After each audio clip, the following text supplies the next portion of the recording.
तमाशा चल रहा है देश में। ये फर्जी राष्ट्रवादी लोग हैं, इनसे सावधान रहना। ये भेष बदल के लूटने वाले लोग हैं। कहा कि भारत माता की, तो भारत माता जय लगा तो आज जेब काटे वाला काम करता है। आज मुसलमानों के खिलाफ जिस तरह से नफरत फैलाई जा रही है उत्तर प्रदेश में, कहीं मॉब लिंचिंग हो जाता है, कहीं उनके मस्जिद के सामने पहुंच के हंगामा किया जाता है, हल्ला किया जाता है, कहीं एटा मैनपुरी का मामला सामने आया, कथावाचक का सिर मुड़वा दिया गया। एक सोनभद्र का मामला सामने आया, एक दलित के सिर पे पेशाब किया गया। और तो और हरिओम वाल्मीकि की रायबरेली में मॉब लिंचिंग करके हत्या कर दी गई। भारत का संविधान प्यारा है।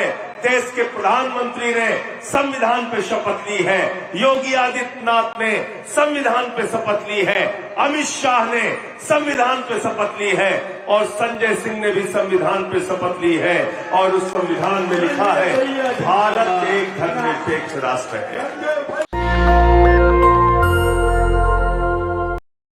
साथियों, 12 तारीख से ये यात्रा शुरू हुई है और इस यात्रा का मकसद बेरोजगारी के खिलाफ आवाज उठाना है। और जब मैं बेरोजगारी की बात करता हूं तो आज सिर्फ नौजवान जो सरकारी नौकरी के लिए परेशान है उसकी बात नहीं कर रहा। वो तो परेशान है, वो पेपर लीक से परेशान है। सिपाही की भर्ती कर देता है, पेपर लीक हो जाता है। दरोगा की भर्ती देता है, पेपर लीक हो जाता है।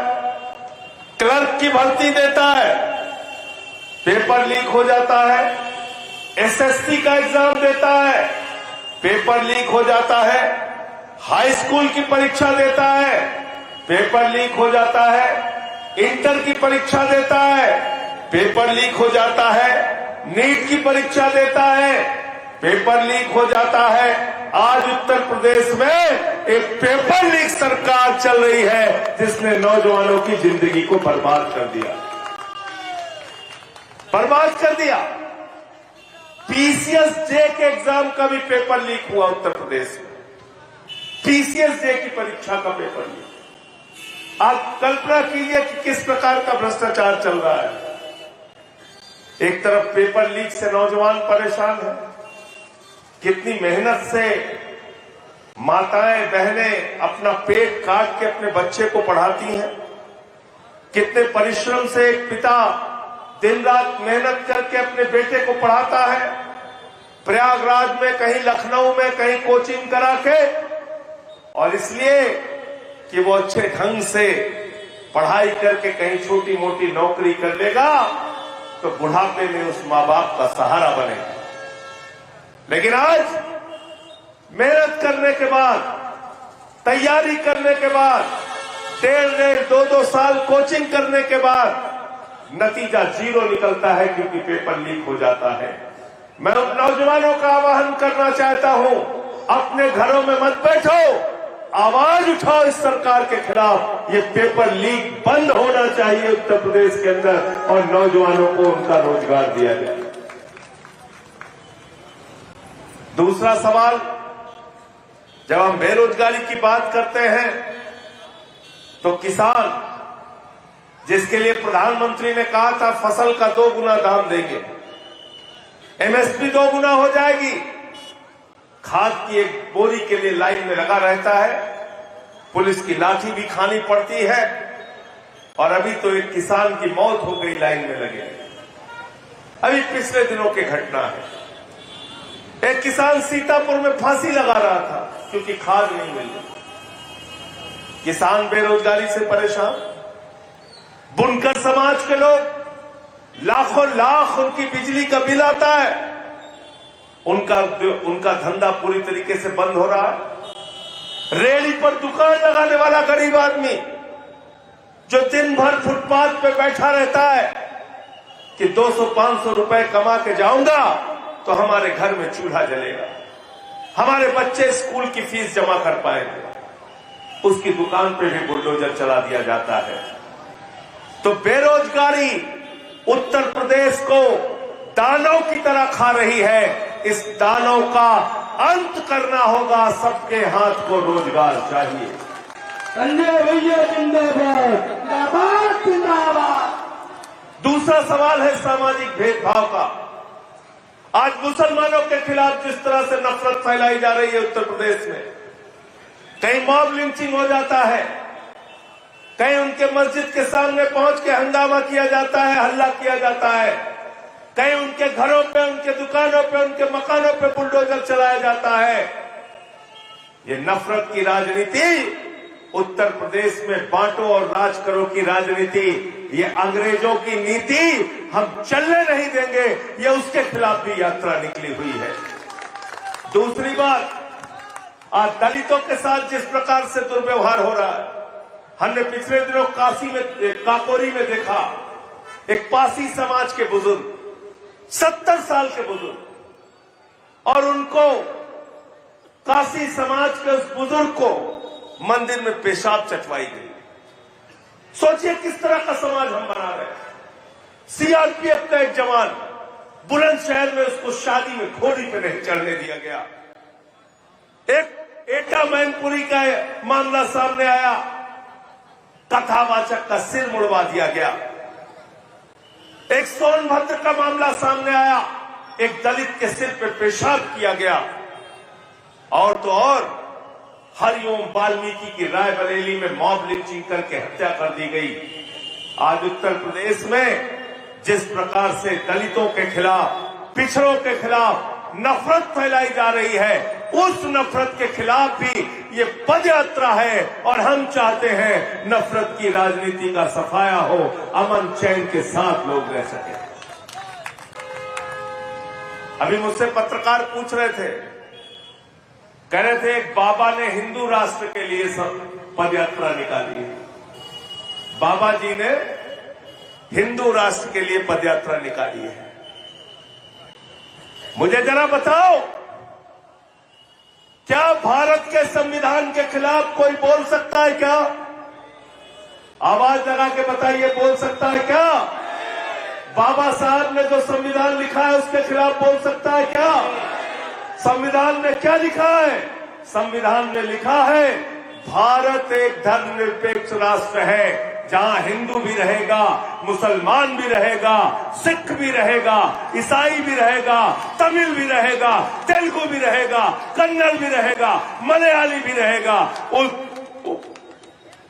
नॉर्थ ईस्ट वाला भी रहेगा, और साउथ वाला भी रहेगा, नॉर्थ वाला भी रहेगा, वेस्ट वाला भी रहेगा, बंगाल वाला भी रहेगा, उड़ीसा वाला भी रहेगा। अगर यह परंपरा शुरू हो गई, यह बहुत ही खतरनाक परंपरा है। यह देश को तोड़ने की परंपरा है, यह संविधान के खिलाफ परंपरा है। हमें भारत का संविधान प्यारा है। देश के प्रधानमंत्री ने संविधान पे शपथ ली है, योगी आदित्यनाथ ने संविधान पे शपथ ली है, अमित शाह ने संविधान पे शपथ ली है, और संजय सिंह ने भी संविधान पे शपथ ली है।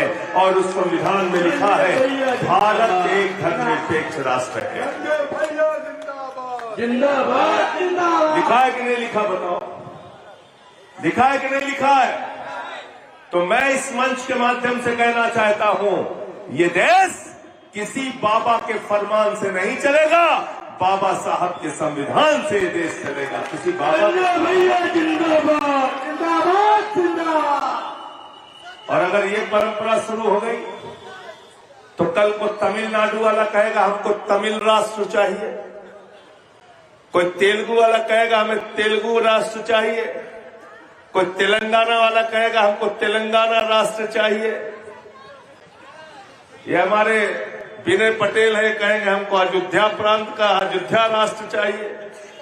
ये पवन तिवारी कहेंगे हमको काशी राष्ट्र दे दो, काशी राष्ट्र। ये अंकुश चौधरी मेरठ के जिलाध्यक्ष कहेंगे मेरठ को ही एक राष्ट्र बना दो।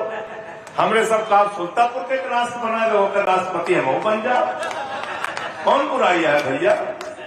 प्रतापगढ़ के राष्ट्रपति इनका बना दीजिए, दिनेश उपाध्याय का। ये देश को तोड़ने की परंपरा है, देश को तोड़ने की कार्रवाई है। सावधान रहना, सावधान रहना। और गलती से अगर ये हिंदू राष्ट्र बन गया तो याद रखना, जो दलितों के गले में हाड़ी बांध के चलाने की व्यवस्था थी वो हिंदुस्तान में वापस आएगी। इसलिए हमको कोई हिंदू मुस्लिम सिख ईसाई के नाम पे राष्ट्र नहीं चाहिए। हमको एक धर्मनिरपेक्ष सेकुलर राष्ट्र जो बाबा साहब ने संविधान में लिखा है वही राष्ट्र चाहिए। बाबा साहेब अमर रहे, अमर रहे, अमर रहे। तो तमाशा चल रहा है देश में। ये फर्जी राष्ट्रवादी लोग हैं, इनसे सावधान रहना। ये भेष बदल के लूटने वाले लोग हैं। कहा कि भारत माता की, तो भारत माता जय लगा तो जेब काटे वाला काम करता है। तो चिल्ला कर महंगाई बढ़ गया, भारत माता की। तो कहता 8-8 घंटा बिजली ना होती है भैया, हमारा लड़कियों सोए ना था, भारत माता की।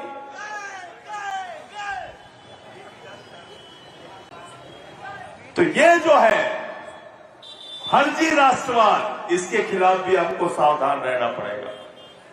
ये भारत माता की जय लगा के, वंदे मातरम कह के भारत की संपत्तियां बेची जा रही हैं, उस पर भी निगाह रखो।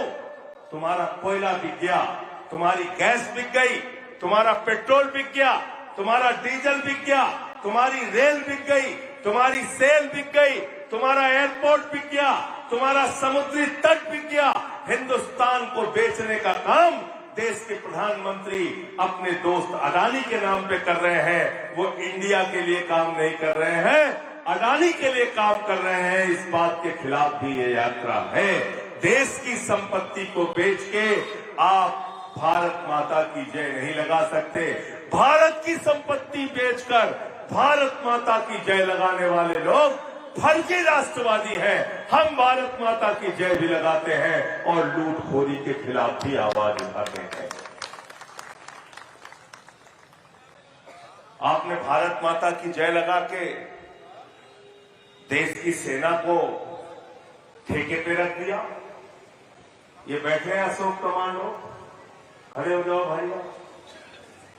ये कारगिल युद्ध में हिस्सा ले चुके हैं। हमारे वीरेंद्र फौजी भी हैं। फौजी है, अच्छा ये है, देखिए ये भी कारगिल में युद्ध में हिस्सा लिए। मैं इन लोगों से पूछ रहा था कि जब देश के खिलाफ कोई युद्ध होता है तो कैसे जवानों को लड़ने के लिए भेजा जाता है। तो कमांडो अशोक ने बताया कि जो 5 साल तक फील्ड में काम कर लेता है जवान, जो सैनिक 5 साल तक फील्ड में काम कर लेता है, युद्ध की स्थिति में उसको ही भेजा जाता है लड़ने के लिए। आपने तो 17 साल में कहा भर्ती हो जाओ, 21 साल में रिटायर हो जाओ। बाप नौकरी करता है, बेटवा रिटायर हो गया। बाप बहन नौकरी करता है, बेटवा रिटायर हो गए। अग्निवीर बनाया गया। अग्निवीर मोदी जी 75 साल की उम्र में तीसरी बार प्रधानमंत्री बनी है और तुम्हारा लड़का अग्निवीर बन जाए, 4 साल में रिटायर हो जाए। 4 साल में रिटायर हो कि घर ही बैठे। ये चाहता कहा शब्द ने बताओ जाओ, ये चाहिए। तो ये यात्रा इसलिए भी है कि भारत माता की सुरक्षा के साथ समझौता नहीं हो सकता। भारत की सेना को ठेके पर नहीं रख सकते। जैसे सेना में पहले भर्ती होती थी उसी तरीके की भर्ती आज भी होनी चाहिए। 17 साल 20 साल जो नौकरी जवानों की थी वो नौकरी उनको मिलनी चाहिए, उनको पेंशन मिलनी चाहिए, उनको कैंटीन का लाभ मिलना चाहिए, उनको इलाज का लाभ मिलना चाहिए, अस्पताल का लाभ मिलना चाहिए। जो सुविधाएं पहले मिलती थी वही मिलनी चाहिए।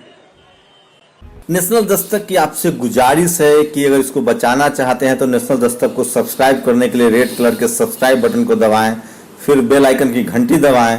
नेशनल दस्तक को बचाने के लिए बहुत जरूरी है कि हर खबर को शेयर करें, लाइक करें, कमेंट जरूर करें।